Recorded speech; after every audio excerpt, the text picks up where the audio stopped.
YouTube में सभी भाइयों बहनों को जय भीम जय बुद्ध। आज हम आप सबको बाबा साहेब के भगवान बुद्ध के बारे में थोड़ा सा बताएंगे शॉर्टकट में। भगवान बुद्ध का जन्म नेपाल लुम्बिनी उसका नाम है, जो आज इस टाइम नेपाल में है। उनका नेपाल में जन्म हुआ था और उनके पिताजी का नाम शुद्धोधन एवं माताजी का नाम महामाया और माया देवी के नाम से भी जाना जाता है। जब भगवान बुद्ध 7 दिन के थे जन्म से, तो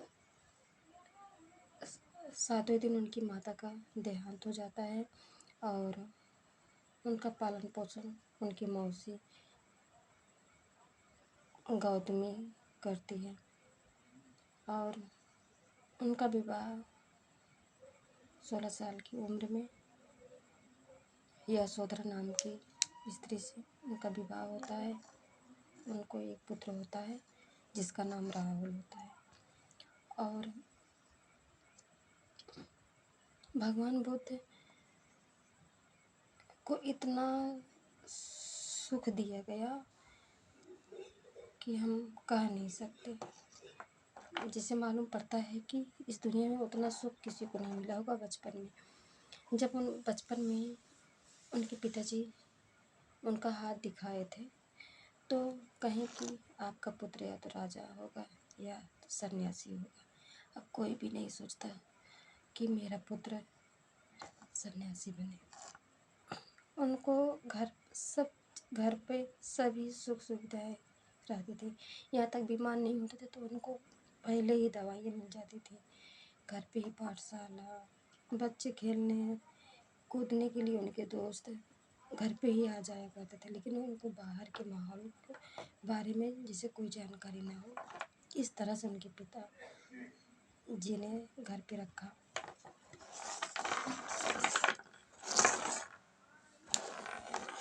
जब बड़े हो गए, उनका जब शादी हो गया और जब धीरे धीरे वो बाहर देखने लगे, तो उनको बड़ा आश्चर्य होता था कि समाज में बहुत दुख ही दुख है। तो उन्होंने दुख को दूर करने के लिए बहुत कठोर तपस्या किए थे, बहुत कठोर तपस्या किए थे। उनका एक ही सिद्धांत था कि हम दुख को कैसे दूर करें। दुख दूर करने का मतलब है कि आप भोग विलास वाली चीज़ें न रखें। यानी कि जैसे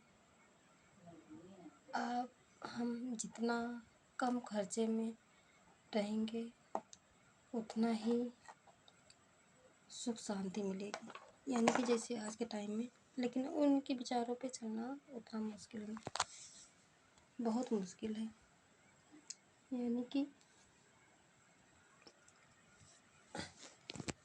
भौतिक चीज़ें, उन्होंने कहा कि भौतिक चीज़ों को छोड़ देना चाहिए। भौतिक चीज़ों में क्या, जैसे अगर कुछ चीज़ हमारे पास नहीं है तो उसकी हम लालसा करते हैं।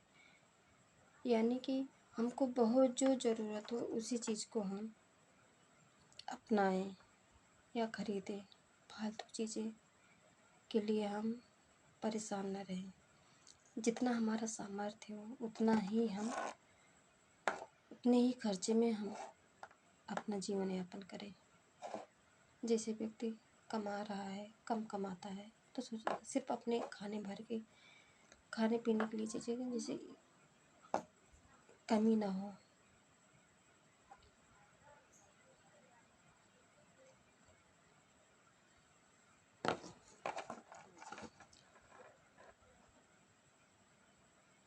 किसी जीव की हत्या नहीं करना, न चोरी करना, पाखंड में विश्वास मत करना, सत्य की राह पे चलना। अभी अगर कोई कह दे कि आपकी मृत्यु होने वाली है, अगर आप किसी जीव को आप बलि चढ़ा देंगे तो आप बच जाएंगे। तो यह सब पाखंड है, ऐसे राहों पे कभी नहीं चलना चाहिए।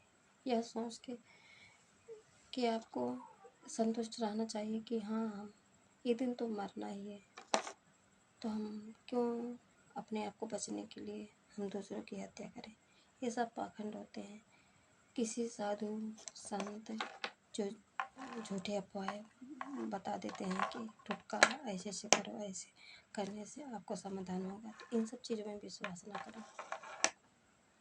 जो चीज़ हमको बहुत ज़रूरत है खाने पीने चीज़ की, और भी हम अपनी लिमिट में रहें तो हम कभी हमें कभी दुखी नहीं रहेंगे। यानी कि जैसे भी शादी विवाह है तो मेरे पास जो भी कपड़ा है तो हम शादी विवाह में पहने। सबकी कहानियाँ, सबकी समस्याएं, सबकी अलग अलग, एक जैसे नहीं कि वह व्यक्ति इस तरह से है तो हम क्यों ना इस तरह से रहें, ऐसा नहीं। जो चीज़ अपने पास है उसी में संतुष्ट रहो तो ज़्यादा सुखी रहोगे, नहीं तो आपके पास तनाव ही तनाव रहेगा। अब आप यह देख लीजिए, अभी मेरे पास छोटा फ़ोन है, अब उनके पास बड़ा फ़ोन है, मैं बड़ा वाला फ़ोन ले लूँ तो फिर आप मुसीबत में अपने लिए मुसीबत की जड़ें समझो बढ़ा रहे हैं। मेरे पास 4 सेट कपड़ा है, किसी के पास 10 सेट कपड़ा है तो सोचेंगे नहीं उसके पास तो बहुत अच्छा है, वैसा मुझे भी कपड़ा चाहिए। तो इस तरह से नहीं, हमारे पास जो कुछ भी है अपने आप में संतुष्टि रखें, उतना वही बहुत है। तब समाज में आप बहुत सुकून से ज़िंदगी जिएंगे। पहले के टाइम में, जिस टाइम में हम सब पढ़े हैं, उस टाइम में कितना बहुत तमाम कमियां थी, यहाँ तक माँ बाप पढ़ा भी नहीं सकते थे।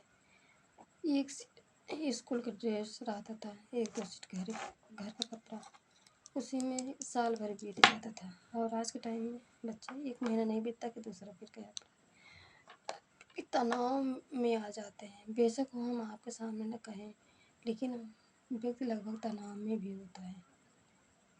और आज के टाइम में लोग इतना ज़्यादा मेहनत करते हैं कि किसी चीज़ की कमी भी महसूस नहीं होने देते कि हाँ मेरे पास इस चीज़ की कमी है। और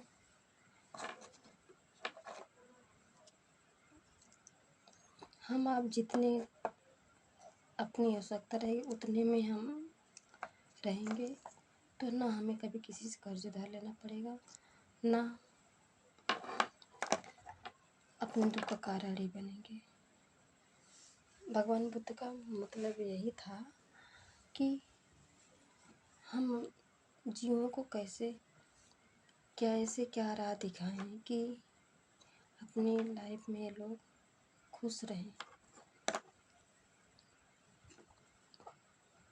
जब उन्होंने बौद्ध धर्म का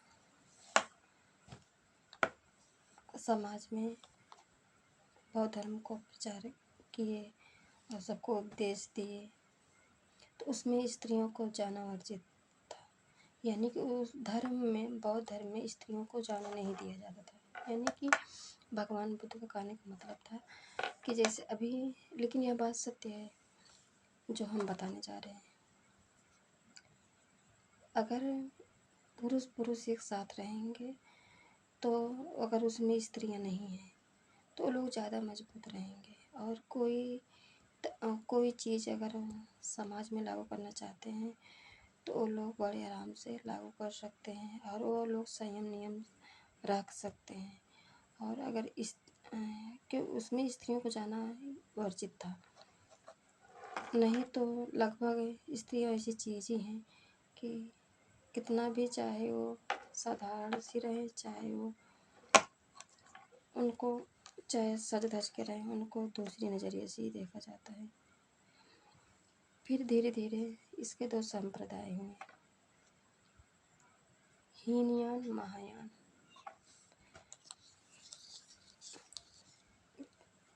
फिर बाद में इसमें स्त्रियों को भी, बौद्ध धर्म में स्त्रियों को भी अपनाया गया कि आप स्त्रियां भी बौद्ध धर्म में आ सकती हैं।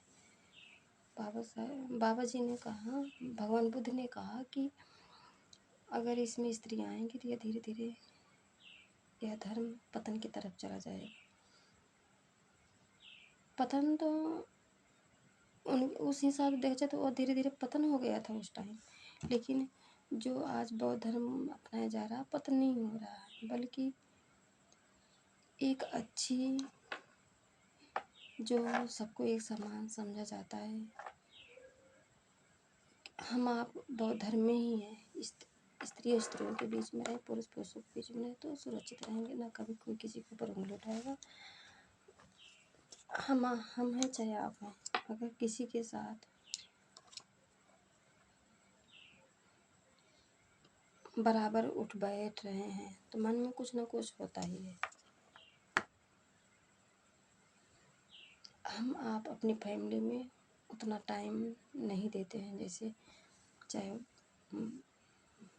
पिताजी हो चाहे भाई हो, एक मर्यादा में रहते हैं। लेकिन आप अगर बाहर आप रह रहे हैं तो आप कितना भी मर्यादा में रहेंगे उतना नहीं रह सकते हैं, क्योंकि आपका सोच और अगले व्यक्ति की सोच दोनों में अंतर है।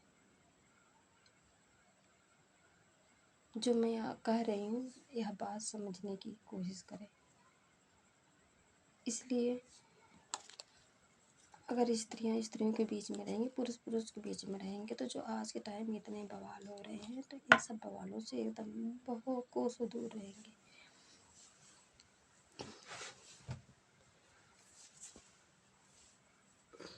बौद्ध धर्म एक अच्छा धर्म है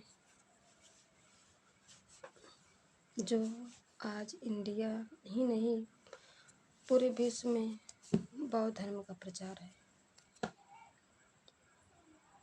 इंडिया में जो कहते हैं कि सनातन धर्म है, सनातन धर्म में अब जो है सनातन धर्म है, पाखंड उसमें बहुत है, उसमें इतने पाखंड हैं कि स्त्रियों को जीना मुश्किल हो जाएगा।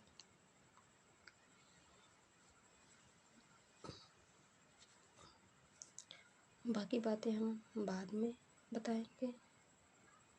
जय भीम, जय बुद्ध।